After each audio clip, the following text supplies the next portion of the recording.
আসনের জনগণ ভোট দিবে বাংলাদেশের আগামী প্রধানমন্ত্রী নির্বাচন করার জন্য। আপনারা এমপি নির্বাচন করবেন না, আপনারা প্রধানমন্ত্রী নির্বাচন করবেন ইনশাআল্লাহ।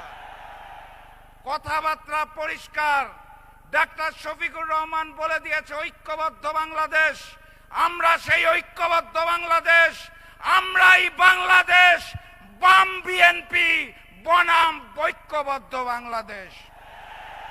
আমরা ঢাকা 15 আসনের জনগণ ভোট দিবে বাংলাদেশের আগামী প্রধানমন্ত্রী নির্বাচন করার জন্য। আপনারা এমপি নির্বাচন করবেন না, আপনারা প্রধানমন্ত্রী নির্বাচন করবেন ইনশাআল্লাহ। কথাবার্তা পরিষ্কার। ডাক্তার শফিকুর রহমান বলে দিয়েছে ঐক্যবদ্ধ বাংলাদেশ। আমরা সেই ঐক্যবদ্ধ বাংলাদেশ, আমরাই বাংলাদেশ, বাম বিএনপি বনাম ঐক্যবদ্ধ বাংলাদেশ। আমরা